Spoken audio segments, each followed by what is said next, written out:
ओम शांति। ओम शांति। हम सब बाबा के विशेष पुरुषार्थी बच्चे अपने पुरुषार्थ के द्वारा ऊंचे से ऊंची प्रारब्ध बना रहे हैं। आज का ये जो विषय मुझे दिया गया, कई बार चलते चलते पुरुषार्थ में बहुत सी रुकावटें आती हैं, मेहनत का अनुभव होता है। सहज योगी जीवन मेहनत वाली अनुभव होने लगती है। कैसे हम मेहनत मुक्त बने, क्योंकि बाबा को अपने बच्चों की मेहनत अच्छी नहीं लगती। कहते हैं, बच्चों आप सब ने भक्ति मार्ग में तो बहुत मेहनत की है, कितने मंदिरों में, कितने स्थानों पर, तीर्थों पर दर दर जाते हुए, भटकते हुए आप सब भगवान को ढूंढने की, उनसे प्राप्ति करने की बहुत सी मेहनत की। मेरे बच्चे बनने के बाद भी अगर कोई मेहनत करता है तो बाबा को बड़ा रहम आता है और बहुत प्यार से कहता है, बच्चे बाबा के बच्चे बन कर के मेहनत क्यों करते हो। सहज योगी जीवन, सहज पुरुषार्थी जीवन होनी चाहिए। हमने बाबा के इस बेहद घर में कई दादियों को एकदम बहुत सहज पुरुषार्थी, सहज योगी जीवन में देखा है। कोई कोई दादियों ने मेहनत की है, लेकिन विशेष हम बाबा के रथ को देखते, आदरणीय दादी गुलजार जी को, बहुत सहज पुरुषार्थी। कभी भी उनको पुरुषार्थ करते हुए, कोई मेहनत करते हुए नहीं देखा। एक नेचुरल, जैसे बचपन से ही वरदान मिल गया हो, एकदम प्योर, शुद्ध, ऐसी निश्चल आत्मा जिसके अंदर कोई भी प्रकार की इधर उधर की व्यर्थ बातें न हों। एक बार बाबा ने इस रथ की विशेषता सुनाई थी कि बाबा ने इस रथ को क्यों अपना बनाया, क्योंकि बच्ची ने दो बातों पर बहुत ध्यान दिया शुरू से ही। एक, अपने संकल्प की एनर्जी को जमा किया। कोई भी बात आई, क्योंकि दादी दिल्ली जोन की इंचार्ज भी रही, कई विंग की अध्यक्षा भी रही, बहुत सी सेवाओं की जवाबदारी भी संभाली, ट्रांस मैसेज के साथ साथ देश विदेश में बहुत सी अथक बन करके सेवाएं की। लेकिन सब कुछ करते हुए भी दादी कभी भी हलचल में नहीं आई। कोई भी बात अगर उनके सामने आई भी तो बहुत सहजता, सरलता से उसका समाधान किया। क्यों, क्या, कैसे के प्रश्नों में उलझन में नहीं आई। तो बाबा ने कहा कि बच्ची ने जो अपने संकल्प की एनर्जी को बचाया, ब्रेन की एनर्जी को बचाया है, वो बाबा के काम में आ गई। आप सब जानते हो, दादी जी के द्वारा जो हम सबकी इतनी पालना हुई है अव्यक्त रूप में, कभी भी ये महसूसता नहीं होने पाई कि अभी साकार में बाबा नहीं है। दादी ने ऐसी स्थिति अपनी बनाई जो दादी के द्वारा हम सबको बाबा की भासना, पालना मिलती रही। बाबा आए वो अलग पार्ट रहा, लेकिन वैसे भी अगर कोई उनसे मिलता था, उनके समीप जाता था, तो ये महसूस कर लेता था कि जैसे इस रथ में बाबा अभी भी हैं। उनकी दृष्टि, उनकी मुस्कुराहट से, उनके दो मधुर बोल से लोगों ने बड़ी अच्छे बाबा के अनुभव किए हैं। और उसका एक मूल कारण था, आप सब जानते हैं, जिस प्रकार के हमारे संकल्प हैं, जिस प्रकार की हमारी भावनाएं हैं, वृत्तियां हैं, उसी प्रकार का एक सुंदर आभा मंडल बनता है। कुछ दिन पहले मैं बॉम्बे दादी से मिलने गया था। जिस स्थान पर वो रह रही हैं, सेंटर पर ही हैं।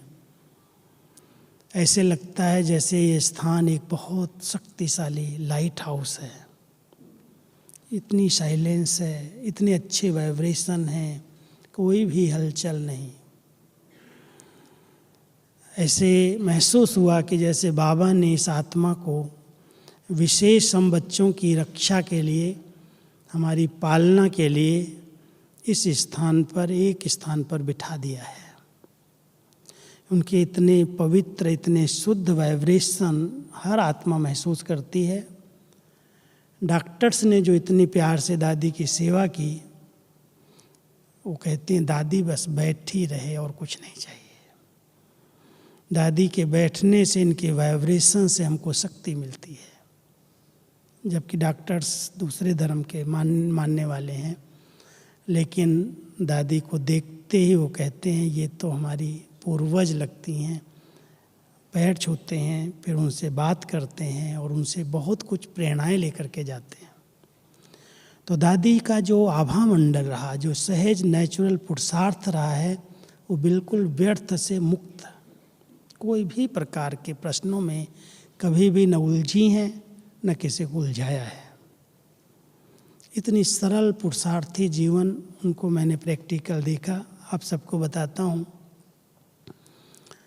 हमारी दादी प्रकाश मणि जी हम सबको कहती थी, कुछ भाइयों को, क्योंकि दादी जी कहीं संगठन में बीच में नहीं जा सकती। बाबा का रथ है, नहीं कहता शिव ब्रह्मा बाबा कई बार कहता है साकार मुरलियों में कि मेरे साथ पूछ है, शिव बाबा है, मैं इनको कहाँ लेके जाऊं?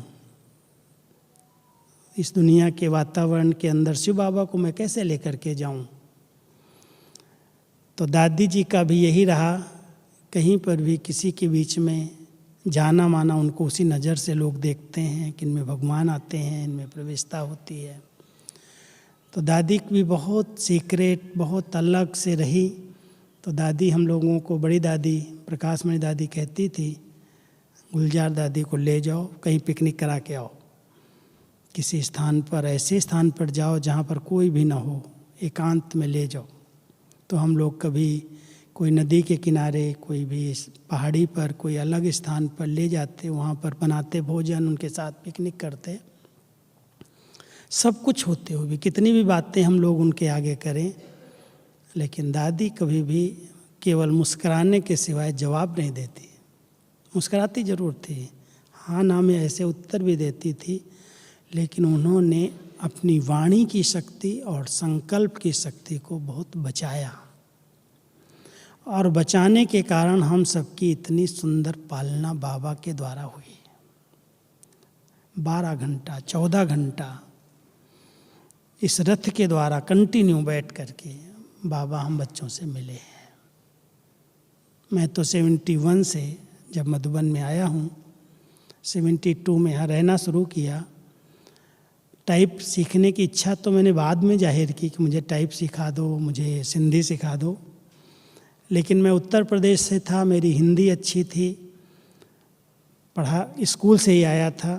तो दीदी दादी ने कहा कि बाबा रात भर बैठते हैं, ईशु दादी मुरली नोट्स लेती हैं, लेकिन केवल मुरली की नोट्स लेती हैं। बाबा बाद में पार्टियों से क्या बोलते हैं वो नहीं लिखती हैं, पूरा टाइम नहीं बैठ पाती हैं, आप बैठो बाबा के पास। और मैं तो 15-16 साल की उम्र में आया था, स्कूल की लाइफ थी। हमने कहा ठीक है दादी, जो सेवा मिलेगी हम करेंगे। चाहे बाबा हिस्ट्री हॉल में आए, चाहे कमरे में आए, कहीं भी आए, पहले मुरली पूरी हुई, ईशु दादी वहाँ के नोट्स लेके गई। उसके बाद मैं पूरी रात बाबा के साथ बाजू में बैठ करके जो कुछ बाबा ने बोला, एक एक अक्षर लिखा। उस समय टेप रिकॉर्ड हमारे पास नहीं थे जो मैं रिकॉर्डिंग करूं या कोई भी करे। बाबा के सामने 50, 25, 30 ऐसे बच्चे होते थे, कोई बड़ी सभा तो होती नहीं थी, लेकिन माइक की ज़रूरत पड़ती थी, क्योंकि बाबा की आवाज़ तो आप जानते हो, अव्यक्ति आवाज़। तो माइक के पास मैं समीप में बैठ करके बाबा के महावाक्य नोट करता था। इतना बाबा ने इस रथ के द्वारा हम बच्चों की पालना की।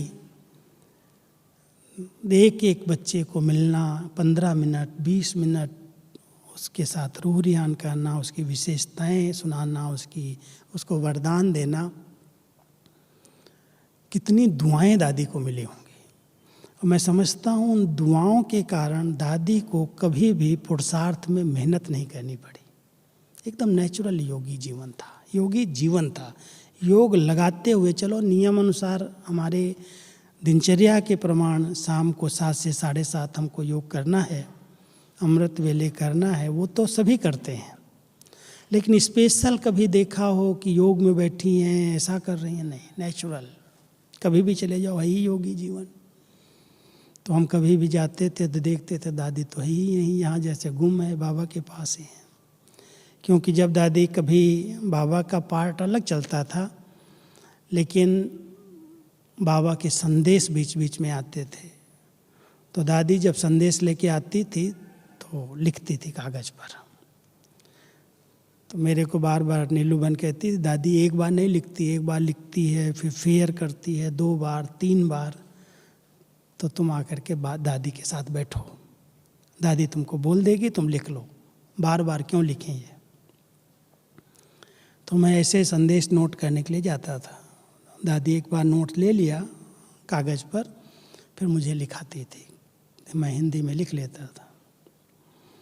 और कभी कभी कहती थी जाओ, मैंने जो लिखा है रफ मैं पढ़ लेता था, दादी की राइटिंग सिंधी, वो ले आता था, फिर पढ़ करके टाइप करता था। लेकिन कभी भी संकल्प अगर शांत नहीं हो, शुद्ध नहीं हो, किसी के प्रति भी कोई दूसरे संकल्प अगर चल रहे हों, तो बाबा की टचिंग, वतन का संदेश यथार्थ मिले, वो नहीं हो सकता। जो चाहिए बाबा को, जो कहना है।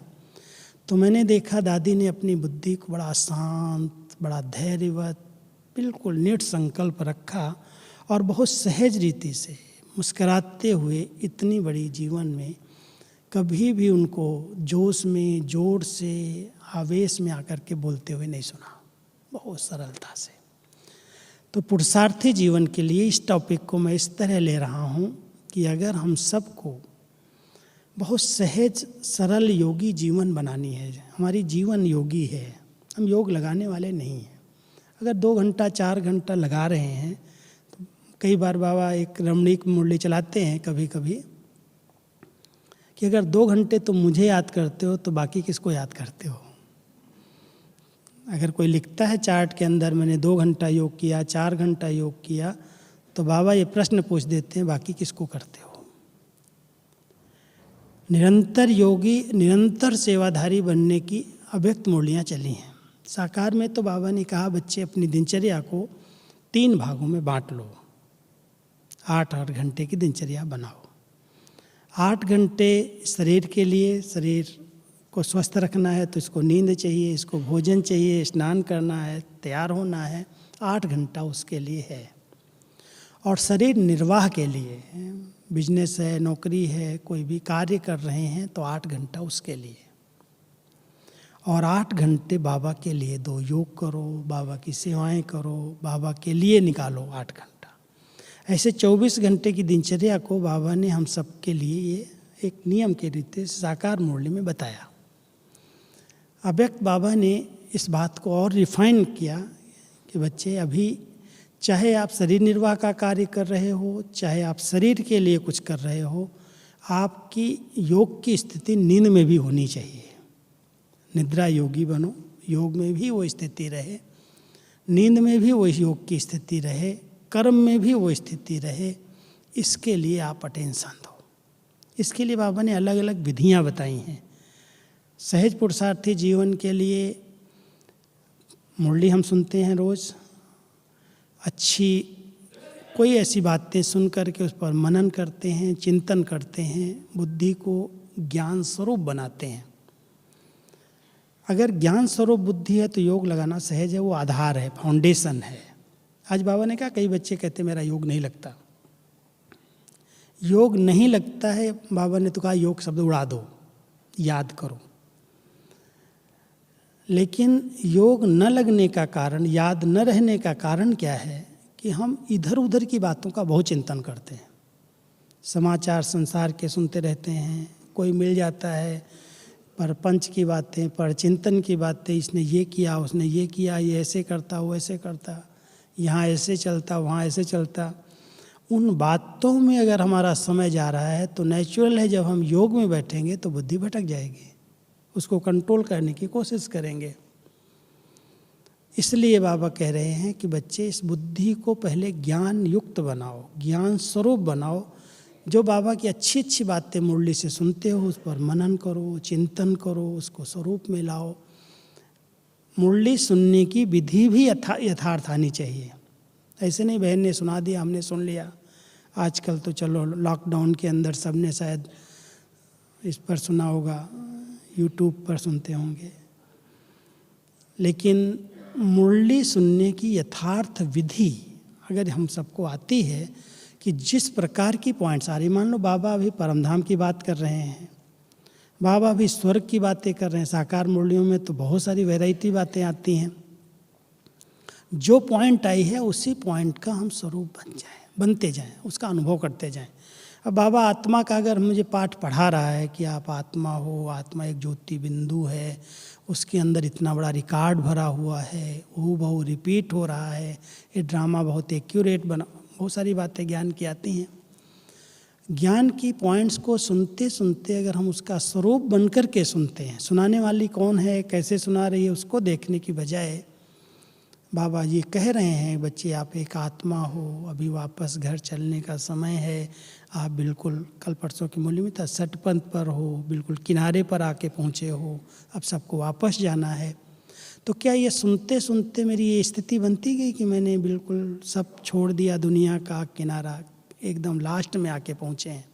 सटपंथ तो समझते होंगे ना, सिंधी शब्द है, सट कहते हैं आवाज़ को।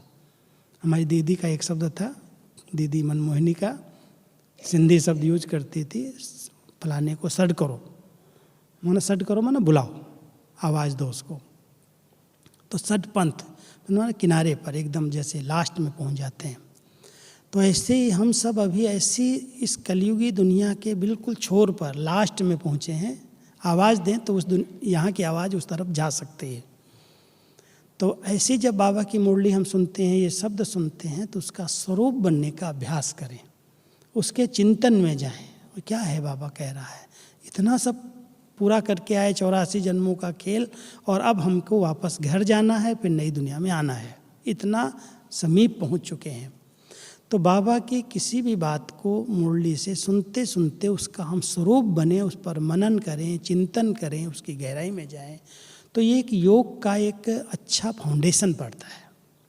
अगर योग का फाउंडेशन ही नहीं है और ऐसे आकर कोई बैठ जाए कहे मुझे योग अच्छा लगता है, ज्ञान सुनना अच्छा नहीं लगता, मुरली समझ में नहीं आती, तो कैसे योग करेगा वो?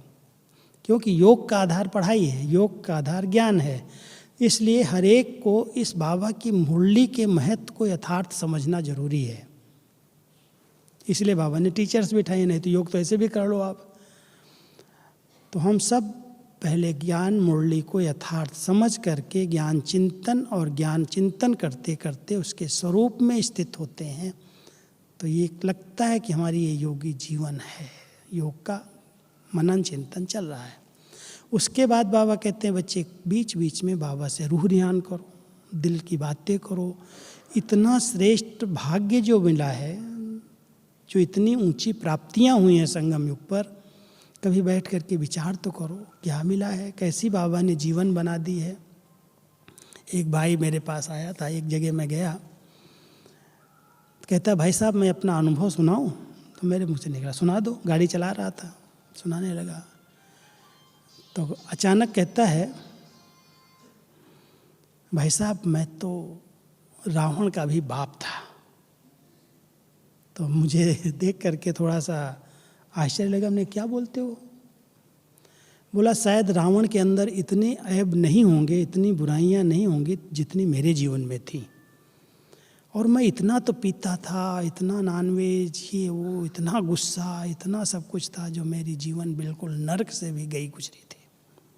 बहुत सारी अपनी कहानी पास्ट की सुनाने लगा और सुनाते सुनाते कहता है, पता है बाबा ने मुझे कैसे ढूंढा? मैं जब घर से निकलता था तो लोग अपने घरों का दरवाज़ा बंद कर लेते थे, बच्चों को अंदर कर लेते थे, कहीं ये मार न दे, कभी कुछ कर न बैठे, क्योंकि क्रोध बहुत था मेरे को। तो लोग डरते थे मेरे से। मेरा बिजनेस चला गया, मेरी सोने चांदी की दुकान थी वो सब लुट गई, सब इसी में मैंने ख़त्म कर दिया, पूरा परिवार मेरा एंटी हो गया। लेकिन ऐसे ही मैं एक दिन जा रहा था और ऐसे जाते जाते मैंने ब्रह्मा कुमारी का बोर्ड देखा और ऐसे सेंटर में अंदर चला गया, ऐसे बिना बताए, और गया और बाबा ने मेरे पर जादू लगा दिया। बस जाते ही मेरे अंदर परिवर्तन आना शुरू हुआ। बहनों ने बहुत प्यार से मेरे से बात की, ऐसा लगा है कोई अपनी बहनें मिल गई, और बहुत अच्छी तरह से कहा भाई कोर्स कर लो, यहाँ पर पढ़ाई होती है। हाँ हाँ मैं करता रहा और मेरा जीवन 5-7 दिन में पूरा चेंज हो गया।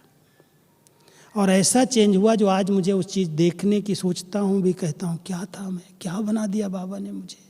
एकदम नर्क में पड़ा हुआ था, नर्क के कीड़े को बाबा ने एक फरिश्ता बना दिया। और ऐसे कहते कहते उसके आंखों में आंसू एकदम झरना बहने लगा। ऐसी बाबा ने प्राप्तियां कराई, ऐसी जीवन बनाई है संगम पर। सतयुग में बनेंगे वो तो बात की बात है। कई आत्माओं को संगम पर इतनी प्राप्तियां बाबा ने कराई हैं, चेंज हुए हैं। और अगर हम इस संगम की प्राप्तियों को याद करते हैं, खान पान क्या था, बोल चाल क्या था, रहन सहन कैसा था, एक बाबा ने इतना स्वच्छ पवित्र योगी जीवन दी है, हर बात से एकदम निश्चिंत बनाया है, पालना दे रहा है, अपनी गोदी में बिठाया है, पढ़ा रहा है। तो बाबा के प्रति जो अंदर से प्यार निकलता है, इसको कहते हैं रूह रिहान। बहुत दिल से बातें करो कि बाबा आपने मुझे क्या से क्या बनाया है। और मैं तो कहता हूँ अगर योग का सहज अनुभव करना है ना, तो ऐसे प्यार में बाबा को पत्र लिखो, अपनी भावनाएं व्यक्त करो भगवान के लिए। और जब लिखने लगेंगे ना, कलम चल गई अगर और आपकी बुद्धि में आने लगा, तो आंसू भी आएंगे प्यार में, और बहुत प्यार से उसके प्रति इतनी शुक्रिया निकलेगी, बाबा आपने क्या से क्या बना दिया। लिखा है कभी कभी किसी ने पत्र कि नहीं लिखा बाबा को? लिखना। यहाँ आए हो तो कभी एकांत में किसी बाबा के कमरे में किसी कोने में बैठ जाना और अपने आप डायरी पर ऐसे लिख दो, लिखते जाओ लिखते जाओ। कई बार तो ऐसा पन्ना खुल जाता है घंटों लिखते हैं। हम लोग एक बार पीस पार्क में गए भट्टी में, ऐसे ही काम दे दिया सबको ये लिखने का। हमने क्लास इनका क्या कराना है, समर्पित भाई हैं, हमने कहा सब अपना अपना खुदा को पत्र लिखो, दोस्त को। मैंने खुद लिखा और जब लिखने लगा तो घंटों बीत गया, लिखता कई पन्ने में लिख डाले, सबने लिखा। तो लास्ट में मैंने जब फिर से क्लास शुरू किया, हमने कहा अभी सुनाओ करके कोई। तो एक भाई खड़ा हुआ सुनाने के लिए, कहता है सारी दुनिया में भक्ति में जितने भक्त हुए होंगे उन सब से हट करके हमने कोई भक्ति की होगी जो आज भगवान हमारे ऊपर मेहरबान होकर के अपने घर में रखा है, अपनी पालना दे रहा है, अपने पढ़ा रहा है, सिखा रहा है। कोई चिंता नहीं, कोई गम नहीं, कोई प्राप्ति की कोई इच्छा नहीं। क्या भाग्य है, कैसी भक्ति हमने की होगी। बहुत अच्छा लिखा था उसने। मैं पढ़ करके सुन करके इतना सबको आया कि सचमुच भगवान ने कुछ तो देखा होगा जो हम लोगों को ऐसा निश्चिंत जीवन दी है। फिर लिखते लिखते सब ने लिखा और सब के बस प्यार में, यही योग है। मैं कहता हूँ योग क्या है? योग लगाना माना क्या, ऐसे आत्मा समझ करके ऊपर चला जाना फिर नीचे आ जाना। कई लोग ये समझते हैं मैं कुछ देख लूँ, कुछ तिनका दिखाई दे, कोई बिंदु दिखाई दे, कोई बाबा दिखाई दे, ये योग है। यहाँ बिल्कुल शांत हो जाएं, कोई हलचल न रहे। बाबा कहता नहीं बच्चे, टाइम वेस्ट नहीं करो, बहुत प्यार से दिल से बाबा से रूह रिहान करो, बातें करो, अंदर अंदर खुशी में, नशे में, सम्मान में स्थित हो जाओ। बाबा आपने मुझे कितने ऊंचे टाइटल्स दिए हैं। नकली टाइटल्स तो हमने नहीं लिए ना, कई लोग तो अपने ऊपर पता नहीं कितने टाइटल्स रखवा लेते हैं, लेकिन बाबा ने हम बच्चों को कितने टाइटल्स दिए, कहता बच्चे जो मेरे टाइटल हैं तुम बच्चे उसके मास्टर हो। याद करोगे तो नशा चढ़ेगा, वो स्मृति रहेगी और नशे के साथ साथ वैसे कर्म होने लगेंगे। तो ये रूह रिहान करना भी योग है, सहज योगी जीवन है, सहज पुरुषार्थी जीवन। जब बाबा कहता है बच्चे बिल्कुल डबल लाइट बन जाओ, जो कुछ तुमने अपना समझा है, जिसको मेरा मेरा कह रहे हो, बाबा के आगे अर्पित करो, समर्पित कर दो, ये सब तेरा है। परिवार मिला है, कई प्रकार की जवाबदारियां मिली हैं, हम लोगों के पास भी हैं, लेकिन मैं समझता हूँ आप सब प्रवृत्ति वाली जो भाई बहनें आए हैं, आपके पास हमसे बहुत कई बार जवाबदारियां ज़्यादा होंगी। लेकिन ब्रह्मा बाबा एक बात कहते हैं कि मेरे जितना जवाबदार, मेरे जितना बचड़े वाल कोई दूसरा नहीं है। एक दो बार कहते हैं, बाबा के शब्द आते हैं, जिसके माथे मामला नींद कहाँ से आए। ब्रह्मा बाबा के ऊपर कितनी जवाबदारियां थी। उस समय तो इतने बच्चे नहीं थे, कोई जज वकील नहीं थे, कोई सामना करने वाले नहीं थे, बहनों माताओं की संस्था, कोई भी बातें आती थी सब कुछ बाबा के ऊपर आरोप लग जाते थे। लेकिन उसके बीच में रह करके बाबा ने कैसा गुप्त पुरुषार्थ किया जो नंबर 1 बन गए, और कभी किसी को दिखाया नहीं। बाबा की लास्ट 18 तारीख की मुरली अगर आप सुनेंगे, जो बाबा ने 8:30 बजे शरीर छोड़ने के आधा घंटा पहले सुनाई है, बाबा ने उसमें भी कहा है बच्चे कर्मातीत बनना, संपन्न बनना मासी का घर नहीं है, बहुत मेहनत है। अब मैं भी पुरुषार्थ करता हूँ, लेकिन बाबा इतना गुप्त पुरुषार्थ करके कर्म भोग पर विजय प्राप्त करने का पुरुषार्थ कर रहे थे। शरीर का सवेरे से लेकर के स्वास्थ्य ठीक नहीं था, दादी जी को पता था कि बाबा की तबीयत आज ठीक नहीं है, लेकिन बाबा ने कभी महसूस होने नहीं दिया कि मेरे कुछ है। मुरली सुनाने के लिए भेजा नहीं, दादी ने जाने नहीं दिया। सुबह मालूम होगा ना, दादी ने बाबा को कहा आज आप मुरली नहीं सुनाएंगे, बहुत ठंडी थी, क्यों खांसी बाबा को थी। दादी गई क्लास करा के आई सवेरे के समय, अब बाबा को नहीं जाने दिया।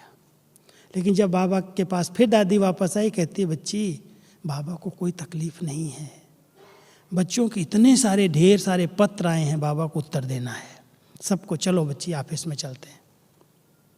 और बाबा ने ऑफिस में बैठ करके 40-50 पत्रों का खुद जवाब दिया, अपनी लाल पेंसिल से लिखा है लास्ट में। ईसु दादी सुनाती गई, दादी बैठी, बाबा बैठे और सब पत्रों का जवाब दिया। उसके बाद पूरे घर का राउंड लगवाया दादी को, चलो बच्ची देखो कहाँ क्या बन रहा है, बाबा को कौन कौन से प्लान आते हैं, कैसे करना है, क्या करना है। अब दादी को नहीं पता रही बाबा ट्रांसफ़र करा, कुछ नहीं जानने दिया, अनुभव करने दिया, लेकिन एक नेचुरल रूप से बाबा उनको ले गया, सबसे मिलाया, और लास्ट में मुरली सुनाई, और मुरली सुनाने के बाद उड़ गया पंछी। एकदम गुप्त पुरुषार्थ, नेचुरल पुरुषार्थ, सहज पुरुषार्थ करके कर्मातीत बन गया। और क्यों बना उसकी फिर बहुत बड़ी कहानी बन गई। कहता अगर नहीं बनता तो शरीर का बंधन, साधनों का बंधन, बहुत सारे बंधन, विश्व कल्याण की सेवा कैसे होती। अव्यक्त बन गया, शिव बाबा का साथी बना, और तब से लेकर के इतनी फास्ट स्पीड की मैं सेवाएं कर रहा हूँ। उसके पीछे भी राज थे, वो बहुत सारे सुनाए हैं बाबा ने। कहना का भाव है कि ये पुरुषार्थ दिखावे वाला नहीं है। सब कुछ करते हुए बाबा ने इतनी सब जवाबदारियां होते हुए भी अपने आप में कभी भी फिक्रात का चिन्ह नहीं दिखाया। कोई फिक्र है, कोई चिंता है, कोई बात है, नहीं बच्चे, बाबा बैठा है। आज एक परिवार में 4-6 सदस्य अगर होते हैं और खाने के लिए कुछ न हो, कोई भी चीज़ न हो, तो उनको कितनी चिंता लग जाती, क्या करेंगे, कहाँ से आएगा।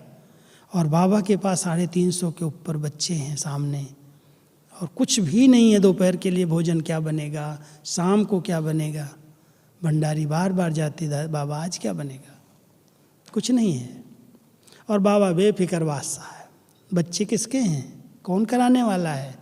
इतना निश्चिंत स्थिति, बेगमपुर की स्थिति, कोई भी मेहनत नहीं, कोई भी टेंशन नहीं।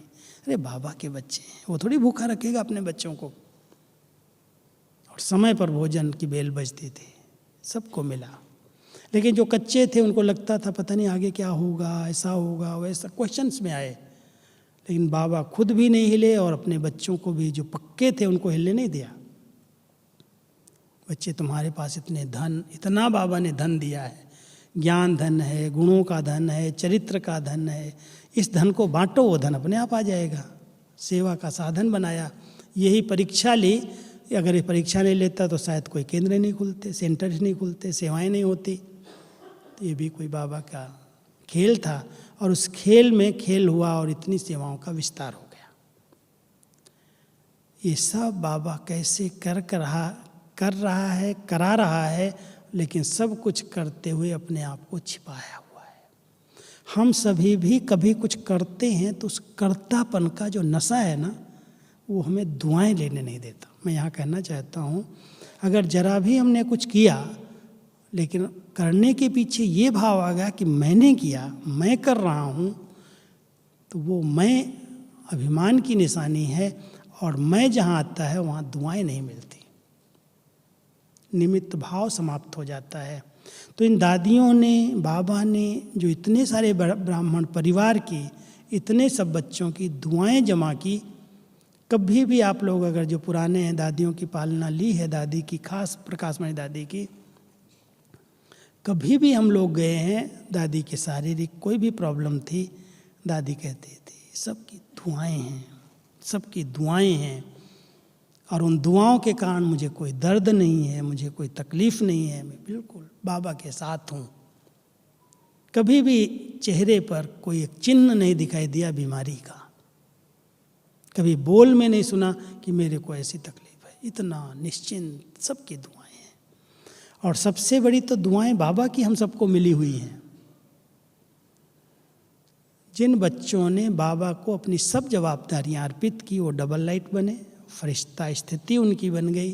कोई जवाबदारी का बोझ नहीं, कोई चिंतन नहीं, कोई चिंता नहीं, क्योंकि बाबा करन करावनहार है, वो करा रहा है। हम लोगों को तो निमित्त बनाया है।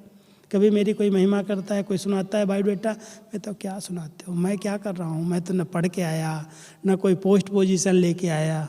सब कुछ बाबा ने सिखाया, दादियों ने सिखाया और करा रहा है। हम तो निमित्त खेल कर रहे हैं। हमको कभी टेंशन होता नहीं मैं कर रहा हूँ, जो बड़ों ने कहा हम कर दिया, बस केवल एक ही पाठ पढ़ा, हाँ जी बस।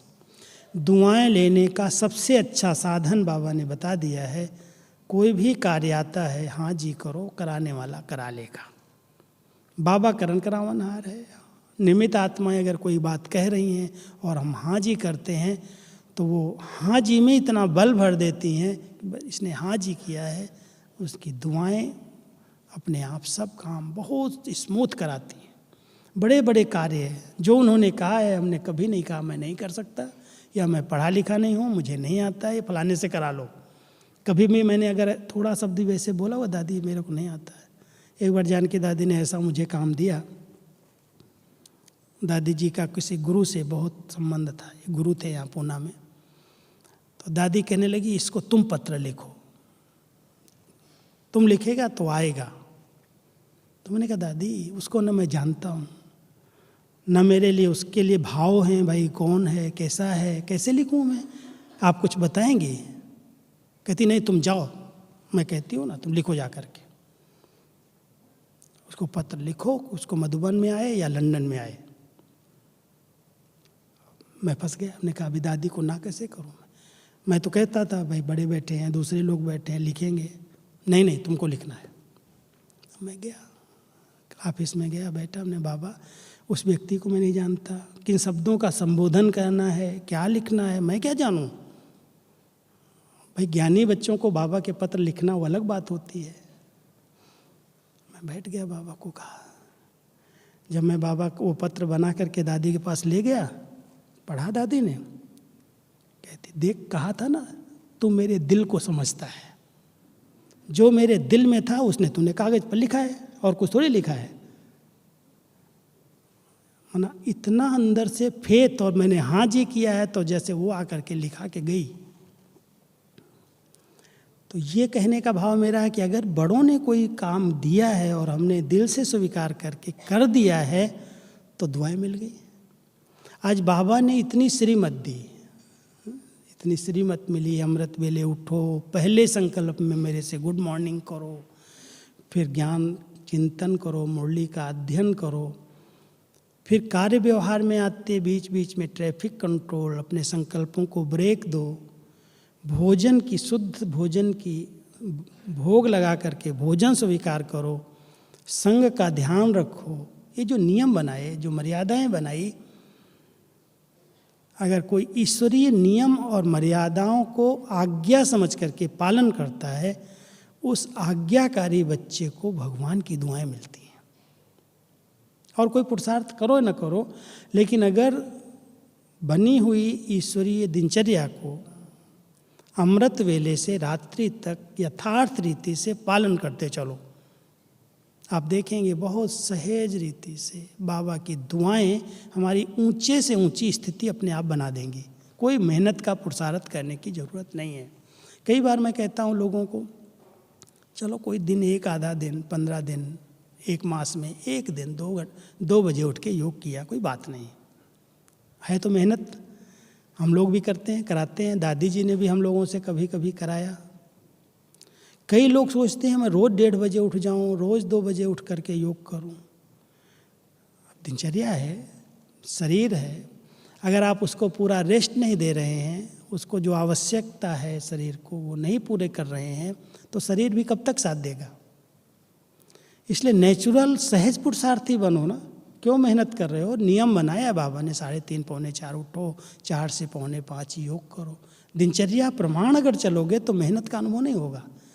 अगर आप 10 बजे की बजाय 12 बजे सो रहे हो, 1 बजे सो रहे हो, दिनचर्या को अपसेट कर रहे हो और फिर कहो मैं क्या करूं, मुझे तो बहुत मेहनत लगती है, मैं उठ तो जाता हूं योग में लेकिन योग नहीं लगता है, कैसे लगेगा योग? क्योंकि दिनचर्या पर आपका ध्यान नहीं है।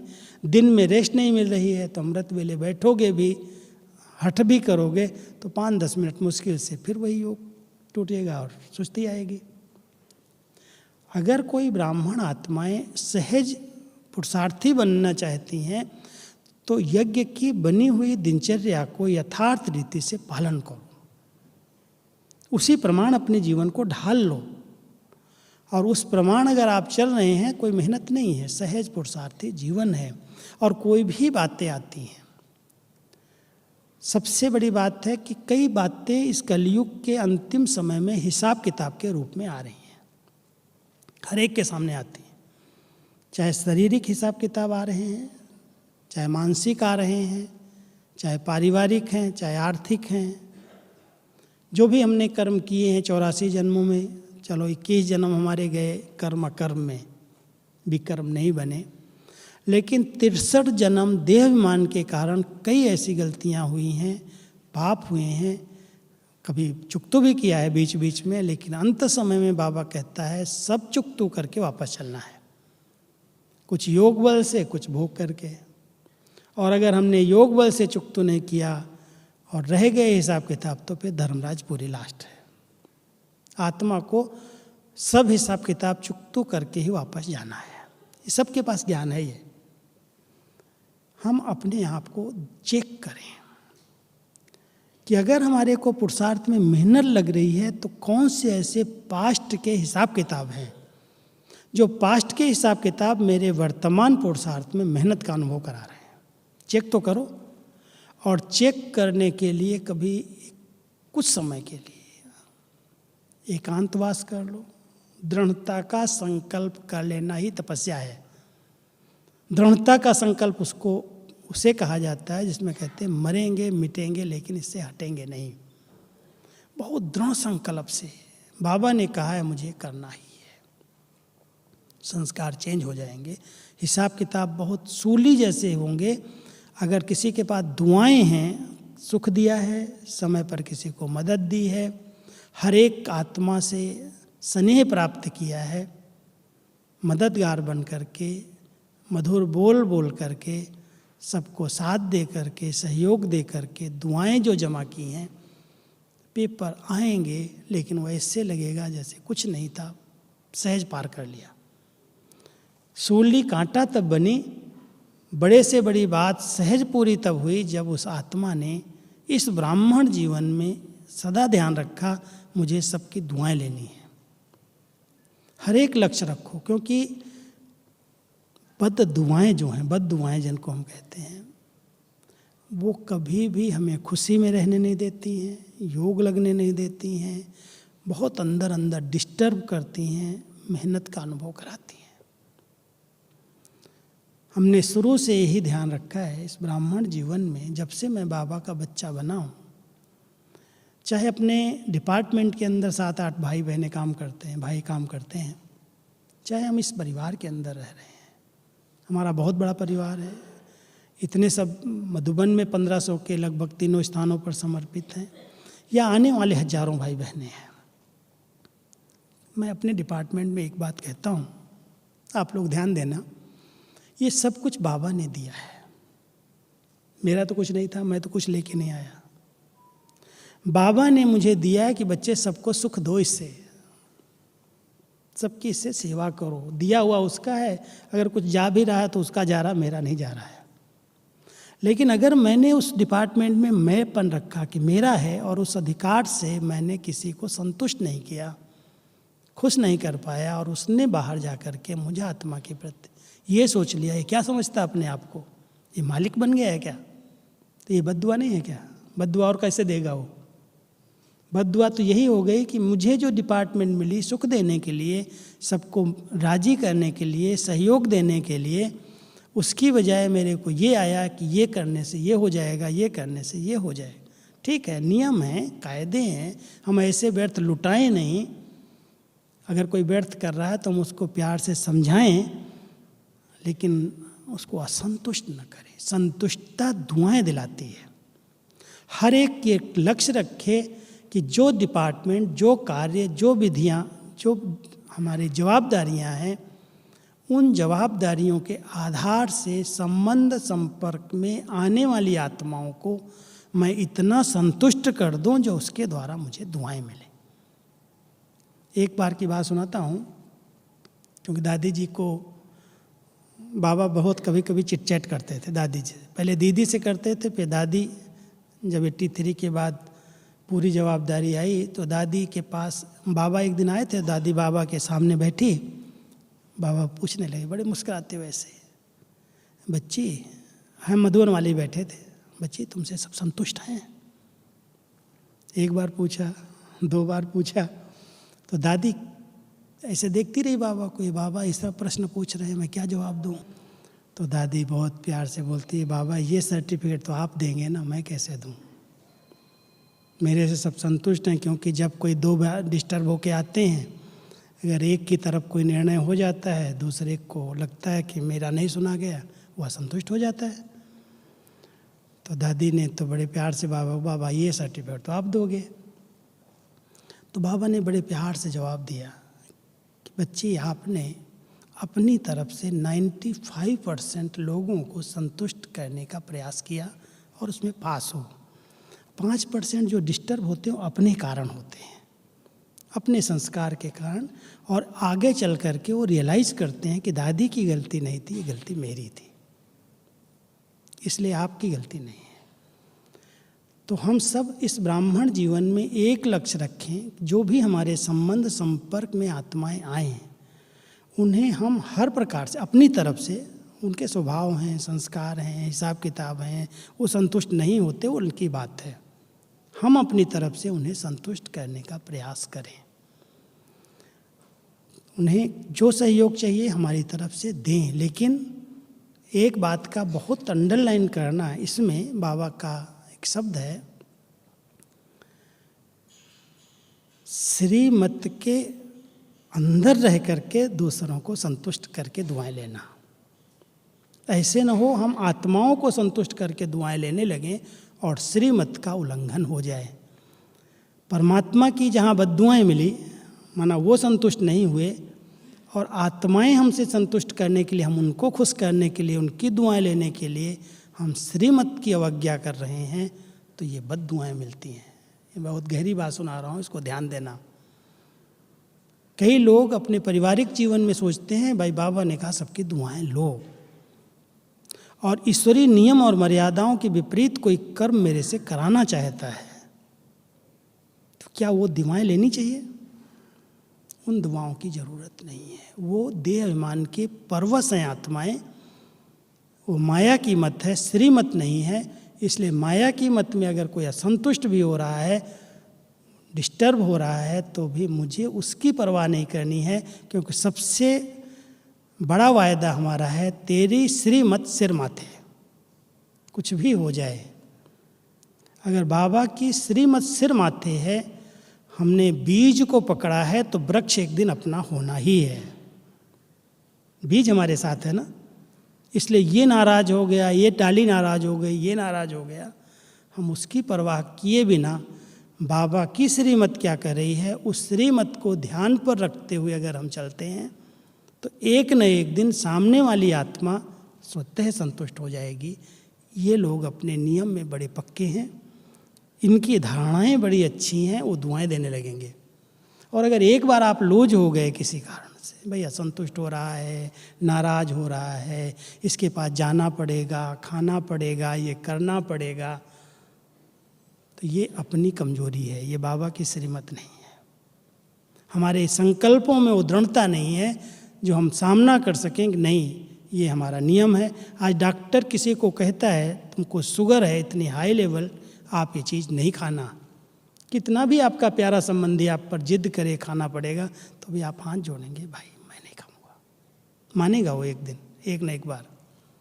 लेकिन अगर आप लूज हैं, चलो खा लो, बेचारा नाराज हो रहा है तो खा लो। तो ध्यान देना कि अगर परमात्मा की सच्चे दिल की उसकी दुआएं हमें चाहिए, क्योंकि कहते हैं ले लो दुआएं माँ बाप की, तो सिर से उतरेगी गठरी पाप की। योग लगाने की मेहनत नहीं करनी पड़ेगी, कोई पुरुषार्थ की मेहनत नहीं करनी पड़ेगी अगर माता पिता की दुआएं हैं तो। मुझे तो यही अनुभव होता है, मैं अपने जीवन में यही अनुभव करके चलता हूँ। कोई भी परीक्षा आई, कैसी भी आई, हम लोगों के सामने नहीं आई क्या, लौकिक की आई, शरीर की आई, कई भी बातें आई, दुआएं हैं बड़ों की। और बड़ों की दुआएं बाबा साकार में भले नहीं, लेकिन साकार ने जिन आत्माओं को निमित्त बनाया, उन आत्माओं की इतनी दुआएं हैं जो कोई भी बात आई बहुत सहज पार हो गई।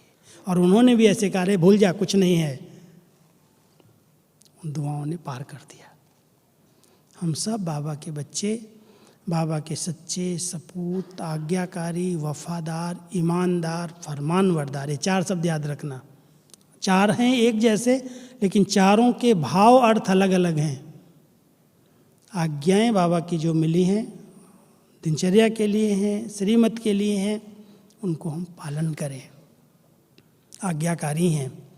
वफादारी ये है, जिस थाली में कहते खाओ उसमें छेद नहीं करो। जिस परिवार से, जिस बाप से हमें इतनी पालना मिली है, उसके घर की सुरक्षा करना, उसकी मर्यादाओं को पालन करना, दृढ़ता के साथ एक व्रतता होकर के रहना।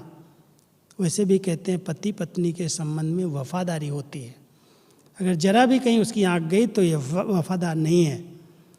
तो ऐसे ये वफादारी उसको कहते हैं जो एक व्रतता है दिल में। और कोई भी किस्सा भी हो, कितना भी धनवान हो, रूपवान हो, कैसा भी व्यक्ति हो, सहयोगी हो, स्नेही हो, लेकिन मुझ आत्मा पर अपनी प्रभाव की छाप नहीं डाल सकता, उसको वफादारी कहते हैं। प्रभाव एक का है, कोई कितना भी आज चमत्कार करने वाला आए, सिद्धि स्वरूप आत्मा आ जाए और कहे हम तुमको ये कर देंगे, ये कर देंगे, अगर उसकी तरफ आत्मा प्रभावित हो गई, माना वो वफादार नहीं है।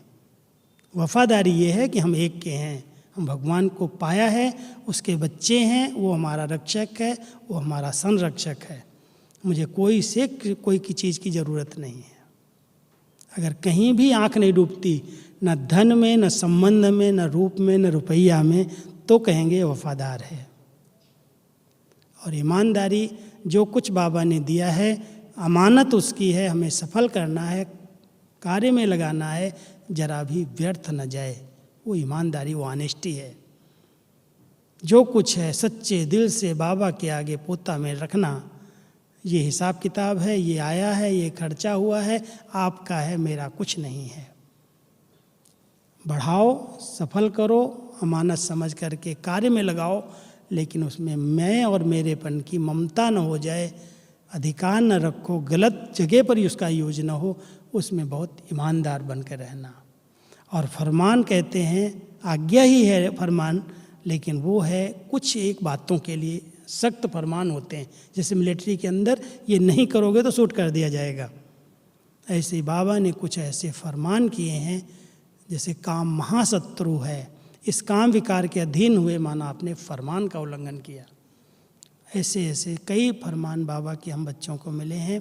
अगर हम उनको पालन करते हैं, आज्ञाकारी, सपूत, वफादार, ईमानदार, फरमानबरदार बन करके रहते हैं, तो भगवान हमारे पर प्रसन्न है, राजी है और उसकी दुआएं हमें मिलती रहती हैं। और जिसके पास दुआएं हैं, आप कहीं भी चले जाओ, कोई डर नहीं है, कोई भय नहीं है, किसी भी प्रकार की परवाह नहीं है।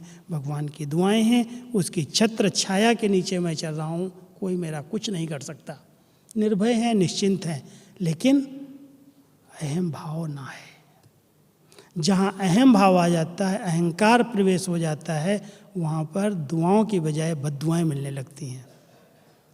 भले कितनी भी पद पोजीशन, कितना भी मुझे मान सम्मान सबका मिलने लगे, लेकिन मेरे अंदर ना आ जाए कि मैं तो इनसे सबसे बड़ा हूँ, मैं तो बहुत समझदार हूँ, मेरी क्लासेस तो हाईलाइट हो रही हैं, मेरा तो ये हो रहा है, मेरा क्या है। अगर ये बात हमारी बुद्धि में आती है तो निर्माणता दुआएं दिलाती है और अहम भाव बद्दुआएं दिलाती है। तो हम सब बाबा के बच्चे अपने जीवन में देखते चलें, कहीं भी कोई रुकावट आए, किसी भी प्रकार का मेहनत का अनुभव हो, तो चेक करना कोई आत्मा मुझे सूक्ष्म में भी बद्दुआ तो नहीं दे रही है। किसी भी कारण से अपनी तरफ से पूरा प्रयास करो। अगर कोई हिसाब किताब है और हो रहा है ऐसा, तो उसको योग बल से समाप्त करने के लिए मेहनत करो, उसमें मेहनत करो, योग बल से ख़त्म हो जाए, बाबा की याद से समस्या समाप्त हो जाए। तो हम सब बाबा के बच्चे सहज पुरुषार्थी बने। सहज पुरुषार्थी का बहुत अच्छा अर्थ बाबा ने बताया है। पुरुष आत्मा इस रथ पर है, मैं अलग हूँ, ये शरीर अलग है। नेचुरली अभ्यास करते करते मैं आत्मा हूँ, मैं अकाल तख्त पर हूँ, मैं इन कर्मेंद्रियों का आधार लेकर के कर्म करा रही हूँ, कर रही हूँ। इस स्मृति में रहना ही सहज पुरुषार्थी जीवन है। मेहनत नहीं है इसमें, नेचुरल स्वरूप है हमारा, और उस नेचुरल स्वरूप में, आत्मिक स्वरूप में स्थित होकर के कर्म इंद्रियों से कर्म कराना। अलग हूँ, कर्म इंद्रियाँ अलग हैं, मैं अलग हूँ। जब ये स्मृति रहती है तो पुरुषार्थ सहज है, नेचुरल है, और उस सहज पुरुषार्थी आत्मा को दुआएं मिलती हैं, और दुआएं मिलने वालों की पुरुषार्थ बड़ा सहज इजी हो जाता है। मेरा तो ये अनुभव कहता है, आप सभी भी करके देखना।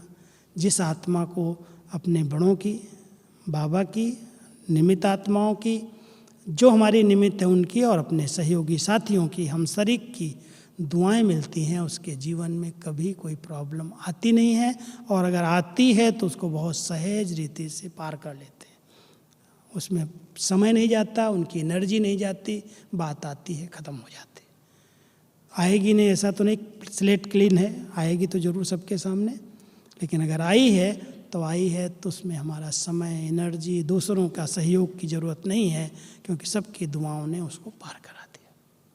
तो ऐसे सबकी दुआएं लेते चलो, सहज पुरुषार्थी जीवन का अनुभव करो। इस जीवन में भी अगर मेहनत और मुश्किल का अनुभव होता, कई लोग तूफानों से लड़ते रहते हैं, और बाबा कहता है बच्चे योगी बनो, योद्धे नहीं। अगर युद्ध करते करते शरीर छूट जाएगा तो कहाँ जाओगे। इसलिए ध्यान देना, हम योद्धे नहीं हैं, हम योगी हैं।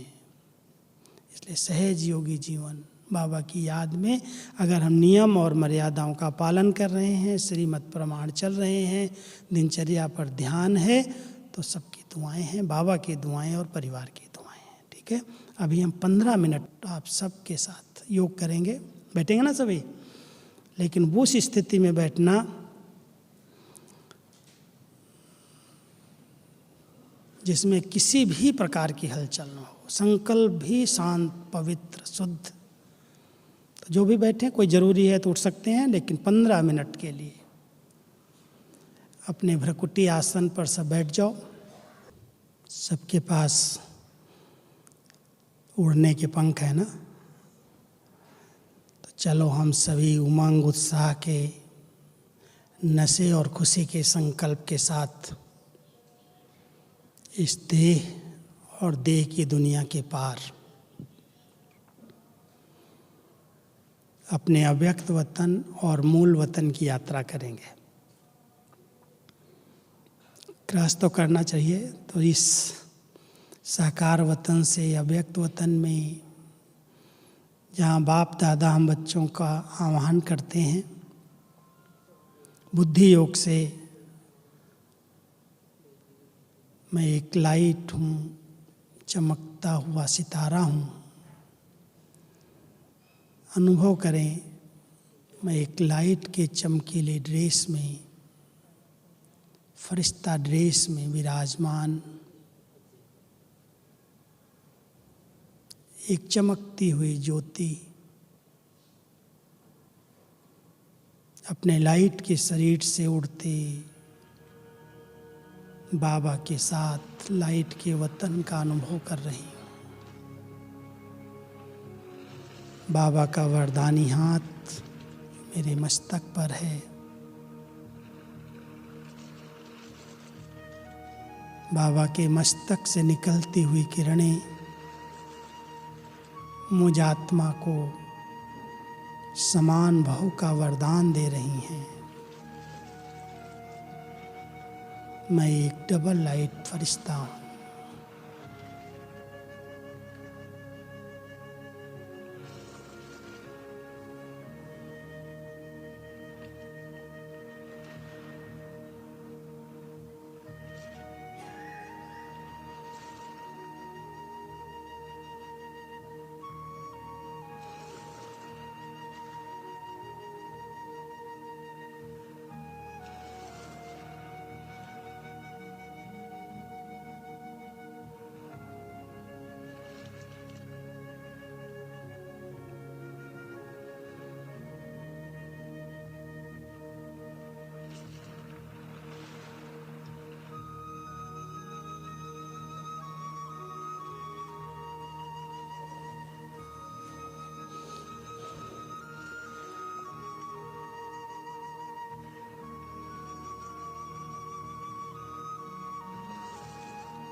अपने लाइट माइट स्वरूप में स्थित होकर हम अपने निज धाम मूल वतन घर का अनुभव करेंगे, जहाँ पर ज्ञान सूर्य बाबा अपने निराकारी स्वरूप में स्थित हैं। चारों ओर उनकी दिव्य शक्तियाँ फैली हुई हैं। मैं आत्मा अपने निज स्वधर्म में स्थित चमकते हुए सितारे के रूप में बाबा के समीप उनकी शक्तियों का अनुभव कर रही हूँ।